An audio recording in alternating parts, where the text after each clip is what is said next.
यह कहानी एक तोते और कसाई की है जो बुद्धिमानी और चतुराई का पाठ सिखाती है। दो तोते और कसाई बहुत समय पहले की बात है। एक जंगल में एक पेड़ पर दो तोते रहते थे। दोनों भाई थे, लेकिन स्वभाव में बहुत अलग। एक तोता नम्र, बुद्धिमान और समझदार था, जबकि दूसरा तोता क्रोधी और झगड़ालू था। एक दिन शिकारी ने दोनों तोतों को पकड़ लिया और अलग अलग जगहों पर बेच दिया। एक तोते को एक संत ने खरीद लिया और उसे अपने आश्रम में रख लिया। वहां तोते ने संतों और साधुओं की बातें सुनी और उनका स्वभाव अपना लिया। दूसरे तोते को एक कसाई ने खरीद लिया और उसे अपनी दुकान पर रख दिया। कसाई की दुकान पर हर दिन झगड़े और गालियां होती थी। वह तोता भी उसी माहौल में ढल गया और बुरी बातें सीख गया। दोनों का स्वभाव। एक दिन एक यात्री जंगल से गुजर रहा था। उसने कसाई के तोते को देखा। तोता चिल्लाया, पकड़ो, मारो, काट डालो। यात्री डर कर भाग गया। आगे चलकर वह संत के आश्रम पहुंचा।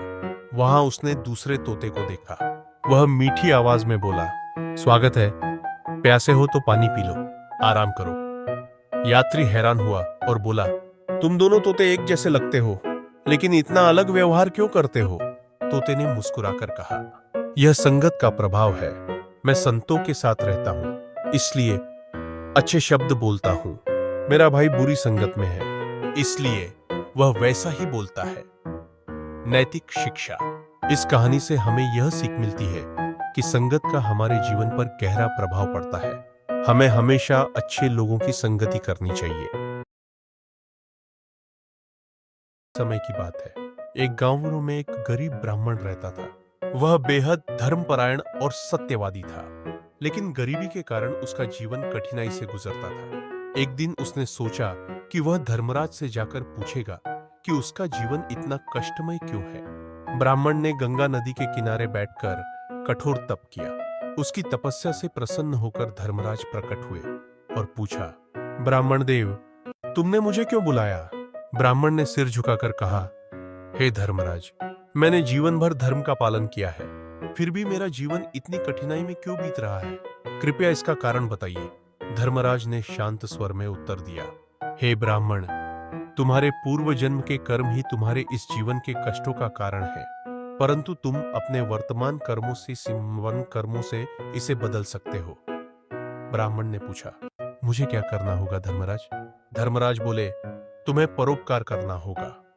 अपने पास जो भी थोड़ा है उसे दूसरों के साथ बांटना होगा। जब तक तुम्हारे मन में ईर्ष्या या लोभ रहेगा, तुम्हारा जीवन सुखी नहीं होगा। ब्राह्मण ने सोचा, मेरे पास तो पहले से ही बहुत कम है, मैं दूसरों की मदद कैसे करूंगा? धर्मराज मुस्कुराए और बोले, तुम्हारे पास जो है वह भी किसी के लिए बहुत मूल्यवान हो सकता है। परोपकार केवल धन से नहीं, मन, वचन और कर्म से भी होता है। दूसरों की मदद करने का प्रयास करो, तुम्हारे जीवन में सुख और समृद्धि आएगी। ब्राह्मण ने धर्मराज की बात मान ली। उसने अपना समय और ज्ञान गांव के लोगों की भलाई में लगाना शुरू कर दिया। जो भी उसके पास था, वह जरूरतमंदों को बांटने लगा। धीरे धीरे उसकी ईमानदारी और परोपकार से लोग उसकी मदद करने लगे। उसके जीवन में धन और सुख आने लगा। कहानी से सीख। यह कहानी सिखाती है कि जीवन में कठिनाइयां हमारे कर्मों का परिणाम होती है, लेकिन सही कर्मों और परोपकार से हम अपनी किस्मत बदल सकते हैं। दूसरों की भलाई करने से सुख और समृद्धि का रास्ता खुलता है। कहानी अच्छी लगे तो चैनल को लाइक, शेयर एंड सब्सक्राइब करें और कमेंट में राधे राधे ज़रूर लिखें। धन्यवाद। जय श्री कृष्णा। यह कहानी दो सेठानियों की है जो धर्मराज के पास जानने के लिए पहुंची कि दोनों में से कौन श्रेष्ठ है। धर्मराज ने उन्हें क्या उत्तर दिया, जानने। धर्मराज और दो सेठानियां। किसी नगर में एक धनी सेठ रहता था। सेठ की दो पत्नियां थीं। दोनों पत्नियां बहुत ही सुंदर, बुद्धिमान और अपने अपने काम में निपुण थीं, लेकिन दोनों में हमेशा झगड़ा और ईर्ष्या बनी रहती थी। दोनों को लगता था कि सेठ उसे ज्यादा प्रेम करते हैं। एक दिन दोनों ने सोचा कि इस झगड़े को सुलझाने के लिए धर्मराज के पास चलकर न्याय मांगा जाए। धर्मराज ने उनकी समस्या सुनने के बाद कहा, तुम दोनों मेरे साथ स्वर्ग चलो, मैं तुम्हें वहां से दिखाऊंगा कि सेठ तुम्हें कितना प्रेम करते हैं और तुम दोनों में कौन श्रेष्ठ है। दोनों पत्नियां धर्मराज के साथ स्वर्ग जाने को तैयार हो गईं। जब वे स्वर्ग पहुंची तो धर्मराज ने उन्हें एक तालाब के पास ले जाकर कहा, इस तालाब के पानी में झांक कर देखो, तुम्हें सच्चाई दिख जाएगी। पहली सेठानी ने तालाब में झांका तो उसने देखा कि सेठ उसकी पूजा कर रहे हैं और उसके चरणों में फूल चढ़ा रहे हैं और उसकी हर बात मान रहे हैं। यह देखकर वह बहुत खुश हो गई और गर्व महसूस करने लगी। दूसरी सेठानी ने जब तालाब में झांका तो उसने देखा कि सेठ उसे भी प्रेम पूर्वक गले लगा रहे हैं और उसका आदर भी कर रहे हैं। यह देखकर वह भी बहुत संतुष्ट हुई और खुश हुई। जब दोनों ने धर्मराज से पूछा कि यह कैसे संभव है, तो धर्मराज ने मुस्कुराते हुए कहा, यह तुम्हारे अपने दृष्टिकोण का परिणाम है। तुम जिस रूप में प्रेम और सम्मान देखना चाहती हो वही तुम्हें दिखेगा। लेकिन सच्चाई यह है कि सेठ तुम दोनों से समान रूप से प्रेम करते हैं। ईर्ष्या और झगड़ा केवल तुम्हारा भ्रम का परिणाम है। अगर तुम सच्चा प्रेम और आदर चाहती हो तो एक दूसरे के प्रति सम्मान और सहयोग का भाव रखो। धर्मराज की बात सुनकर दोनों सेठानियों की आंख खुल गई।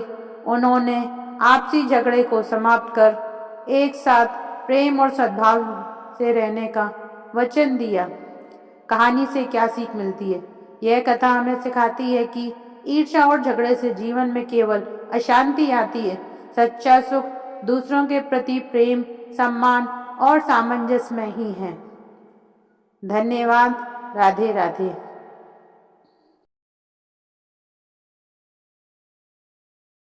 राधे राधे।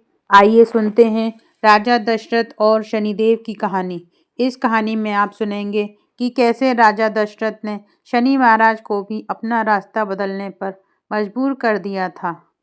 शनिदेव की कथाओं में राजा दशरथ की कहानी अत्यंत प्रसिद्ध है, जो उनके साहस, कर्तव्य निष्ठा और प्रजा के प्रति प्रेम को दर्शाती है। यह कथा हमें शनिदेव के प्रभाव और उनके न्याय की गहराई को समझने में मदद करती है। एक बार शनिदेव की दृष्टि रोहिणी नक्षत्र पर पड़ने वाली थी। ज्योतिषियों के अनुसार यदि ऐसा होता तो पृथ्वी पर 12 वर्षों तक अकाल पड़ता। इस अकाल से समस्त जीव जंतु और मनुष्य खत्म हो जाते। जब अयोध्या के राजा दशरथ को इस बात का पता चला तो उन्होंने निश्चय किया कि वे अपने प्रजा की रक्षा के लिए कुछ भी करेंगे। उन्होंने अपने रथ को सुसज्जित किया और शनिदेव से मिलने के लिए आकाश मार्ग में निकल पड़े। राजा दशरथ अपने अद्भुत रथ पर सवार होकर शनिदेव के पास पहुंचे। उन्होंने शनिदेव को प्रणाम किया और उनसे प्रार्थना की कि हे देव, आपकी दृष्टि अत्यंत शक्तिशाली है। यदि यह रोहिणी नक्षत्र पर पड़ेगी तो पृथ्वी पर विनाश होगा। मैं आपसे विनम्र निवेदन करता हूँ कि आप अपनी दृष्टि रोहिणी नक्षत्र पर ना डालें। राजा की बात सुनकर शनिदेव जोर जोर से हंसने लगे, हा हा हा हा हा, और बोले, हे राजन, मैं अपने कर्म के अनुसार कार्य करता हूँ। मेरी दृष्टि जहाँ पड़ती है वहाँ का भाग्य बदल जाता है। तुम मुझे रोकने का साहस कैसे कर सकते हो? राजा दशरथ ने विनम्रता से कहा, हे देव, यह मेरा धर्म है कि मैं अपनी प्रजा की रक्षा करूं। यदि आपकी दृष्टि से अकाल पड़ना निश्चित है तो कृपया अपनी शक्ति का प्रयोग मुझ पर करें, लेकिन मेरी प्रजा को कष्ट ना दें। राजा दशरथ का यह साहस देखकर शनिदेव को क्रोध आ गया। उन्होंने अपनी दृष्टि राजा दशरथ पर डालने का प्रयास किया, लेकिन उसी क्षण राजा दशरथ ने अपना धनुष उठाया और शनिदेव पर बाण चलाने की तैयारी की। शनिदेव भी क्रोधित हो गए और उन्होंने अपनी दिव्य शक्ति से राजा दशरथ पर आक्रमण किया, लेकिन राजा दशरथ भी वीर थे। उन्होंने अपने धनुष से शक्तिशाली बाण चलाए जो शनिदेव की शक्ति को रोकने में समर्थ थे। दोनों के बीच भीषण युद्ध हुआ। राजा दशरथ ने अपने तप, धर्म और साहस से शनिदेव के हर प्रहार का सामना किया। युद्ध इतना भयंकर था कि देवता भी इसे देखने के लिए एकत्रित हो गए थे। राजा दशरथ की वीरता, साहस और प्रजा के प्रति उनके प्रेम को देखकर शनिदेव अत्यंत प्रसन्न हुए। उन्होंने कहा, हे दशरथ, तुम्हारी भक्ति, निष्ठा और कर्तव्य परायणता ने मुझे प्रभावित किया है। मैं रोहिणी नक्षत्र पर अपनी दृष्टि नहीं डालूंगा। इसके अलावा मैं तुम्हें यह वरदान भी देता हूँ कि तुम्हारा राज्य सदा सुख समृद्धि से परिपूर्ण रहेगा और तुम्हारा वंशज महान होंगे। राजा दशरथ ने शनिदेव को प्रणाम किया और उनकी कृपा के लिए धन्यवाद दिया। शनिदेव ने उन्हें आशीर्वाद देकर विदा किया। यह कथा सिखाती है कि शनिदेव न्यायप्रिय हैं और केवल कर्मों के अनुसार फल प्रदान करते हैं। साथ ही यह भी दर्शाती है कि साहस, निष्ठा और धर्म का पालन करने वालों पर शनिदेव की कृपा सदैव बनी रहती है। राजा दशरथ का उदाहरण हमें यह प्रेरणा देता है कि कठिन परिस्थितियों में भी हमें अपने कर्तव्य और धर्म के मार्ग पर अडिग रहना चाहिए। धन्यवाद। राधे राधे। नारद मुनि से जुड़ी पौराणिक कथाओं में से एक प्रसिद्ध कथा इस प्रकार है। प्राचीन समय की बात है। देवर्षि नारद अपने विनोदपूर्ण स्वभाव के लिए जाने जाते थे। एक दिन भगवान विष्णु के दर्शन के लिए नारद मुनि बैकुंठ पहुंचे। नारद जी ने भगवान विष्णु से पूछा, हे प्रभु, इस संसार में आपकी माया कैसी होती है? कृपया मुझे इसका अनुभव कराएं। भगवान विष्णु मुस्कुराए और बोले, नारद, समय आने पर तुम्हें मेरी माया का अनुभव होगा। कुछ दिन बाद भगवान विष्णु ने नारद मुनि को पृथ्वी पर भेजा और कहा, जाओ, वहां एक तालाब के पास आम का पेड़ है, वहां तुम्हें मेरी माया का अनुभव होगा। नारद जी तालाब के पास पहुंचे। वहां एक विशाल आम का पेड़ था जिस पर मीठे मीठे आम लगे हुए थे। नारद जी ने सोचा कि क्यों न इस पेड़ की छांव में कुछ समय बिताया जाए। उन्होंने अपने कमंडल को पास रखा और पेड़ की छांव में बैठ गए। थोड़ी देर बाद नारद मुनि को प्यास लगी। उन्होंने तालाब से पानी पिया और जैसे ही उन्होंने पानी पिया, उन्हें लगा कि वे किसी दूसरी दुनिया में पहुंच गए हैं। अचानक उन्होंने खुद को एक राजा के रूप में पाया। उनके पास एक भव्य महल था, सैकड़ों सेवक थे और उनका विवाह एक सुंदर रानी से हो गया था। वर्ष बीतते गए। नारद मुनि का परिवार बड़ा होता गया। उनके कई पुत्र और पुत्रियां थीं। एक दिन उनके राज्य पर शत्रुओं ने आक्रमण कर दिया। नारद मुनि अपने राज्य की रक्षा करते हुए हार गए। उनका महल ध्वस्त हो गया, उनका परिवार मारा गया और नारद जी दुख में डूबे हुए जंगल की ओर भाग गए। थके हारे नारद मुनि तालाब के पास पहुंचे और उसी स्थान पर गिर पड़े जहां वे पहले बैठे थे। जैसे ही उनका शरीर तालाब के पानी से छुआ, वे फिर से अपने असली रूप में लौट आए। उन्हें समझ नहीं आया कि यह सब क्या था। तभी भगवान विष्णु प्रकट हुए और मुस्कुराते हुए बोले, नारद, यह मेरी माया थी।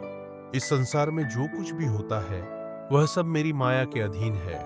इसे समझना और इससे बाहर निकलना ही सच्चा ज्ञान है। नारद मुनि भगवान विष्णु के चरणों में गिर पड़े और बोले, हे प्रभु, आपकी माया वास्तव में अपरंपार है। मैं अब इसे समझ चुका हूँ। कृपया मुझे अपना आशीर्वाद दे कि मैं आपके चरणों में ही अपना जीवन समर्पित कर सकूं। भगवान विष्णु ने उन्हें आशीर्वाद दिया और नारद मुनि फिर से अपने भजन कीर्तन में लग गए। इस कथा से हमें यह सीख मिलती है कि भगवान की माया अत्यंत शक्तिशाली है और इससे पार पाना केवल भगवान की कृपा से ही संभव है। भगवान गणेश उसकी श्रद्धा से प्रसन्न हुए और उसके भाई को घर वापस लौटने का मार्ग दिया। भाई के लौटने से परिवार की सारी चिंता समाप्त हो गई। तभी से संकट चौथ व्रत की महिमा का प्रचार हुआ। ऐसा माना जाता है। अभी आपने जो देखा वह आप वीडियो के अंत में देखेंगे, इसलिए वीडियो के अंत तक ज़रूर बने रहें और बिना स्किप करे पूरा वीडियो देखें। धन्यवाद। राधे राधे। जय श्री कृष्ण। स्वागत है आपका मेरे चैनल प्रीति शर्मा। में आई सुनते हैं संकट चौथ व्रत कथा, जिसे तिलकुटा चौथ या गणेश चतुर्थी कहते हैं। भगवान गणेश को समर्पित यह व्रत हर माह के कृष्ण पक्ष की चतुर्थी तिथि को रखा जाता है। प्राचीन समय में एक गांव में एक ब्राह्मण परिवार रहता था। उस परिवार में पति पत्नी के अलावा एक बेटा और एक बेटी थी। एक दिन बेटा कहीं दूर चला गया। कई दिनों तक वह घर नहीं लौटा, जिससे परिवार में सभी चिंतित हो गए। बेटी ने एक वृद्ध महिला से परामर्श किया। वृद्धा ने उसे संकट चौथ व्रत करने की सलाह दी और बताया कि इस दिन भगवान गणेश की पूजा करें, कथा सुने और चंद्रमा को अर्घ्य दे। इससे सभी संकट समाप्त होंगे। बेटी ने संकट चौथ का व्रत रखा। उसने पूरे विधि विधान से पूजा की और भगवान गणेश से अपने भाई की सकुशल वापसी की प्रार्थना की।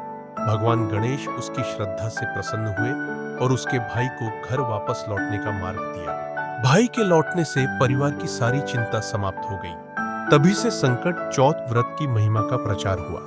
ऐसा माना जाता है कि संकट चौथ व्रत रखने से भगवान गणेश सभी विघ्न बाधाओं को दूर करते हैं और सुख समृद्धि का आशीर्वाद देते हैं। व्रत विधि। प्रातः स्नान करके भगवान गणेश की मूर्ति या तस्वीर स्थापित करें। 2 उन्हें फूल, दूर्वा और तिल के लड्डू अर्पित करें।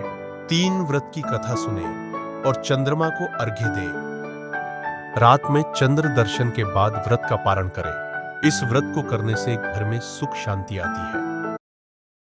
इस व्रत को पूरी श्रद्धा और भक्ति भाव से करने से घर के सारे कष्ट और दुख दूर होते हैं। आप भी ये व्रत जरूर करें और अपने कष्टों को दूर करें। राधे राधे जय श्री कृष्ण। स्वागत है आपका मेरे चैनल प्रीति शर्मा में। आई सुनते हैं संकट चौथ व्रत कथा, जिसे तिलकुटा चौथ या गणेश चतुर्थी कहते हैं। भगवान गणेश को समर्पित यह व्रत हर माह के कृष्ण पक्ष की चतुर्थी तिथि को रखा जाता है। प्राचीन समय में एक गांव में एक ब्राह्मण परिवार रहता था। उस परिवार में पति पत्नी के अलावा एक बेटा और एक बेटी थी। एक दिन बेटा कहीं दूर चला गया। कई दिनों तक वह घर नहीं लौटा, जिससे परिवार में सभी चिंतित हो गए। बेटी ने एक वृद्ध महिला से परामर्श किया। वृद्धा ने उसे संकट चौथ व्रत करने की सलाह दी और बताया कि इस दिन भगवान गणेश की पूजा करें, कथा सुने और चंद्रमा को अर्घ्य दे। इससे सभी संकट समाप्त होंगे। बेटी ने संकट चौथ का व्रत रखा। उसने पूरे विधि विधान से पूजा की और भगवान गणेश से अपने भाई की सकुशल वापसी की प्रार्थना की। भगवान गणेश उसकी श्रद्धा से प्रसन्न हुए और उसके भाई को घर वापस लौटने का मार्ग दिया। भाई के लौटने से परिवार की सारी चिंता समाप्त हो गई। तभी से संकट चौथ व्रत की महिमा का प्रचार हुआ। ऐसा माना जाता है कि संकट चौथ व्रत रखने से भगवान गणेश सभी विघ्न बाधाओं को दूर करते हैं और सुख समृद्धि का आशीर्वाद देते हैं। व्रत विधि। प्रातः स्नान करके भगवान गणेश की मूर्ति या तस्वीर स्थापित करें। 2 उन्हें फूल, दूर्वा और तिल के लड्डू अर्पित करें। 3 व्रत की कथा सुने और चंद्रमा को अर्घ्य दें। रात में चंद्र दर्शन के बाद व्रत का पारण करें। इस व्रत को करने से घर में सुख शांति आती है।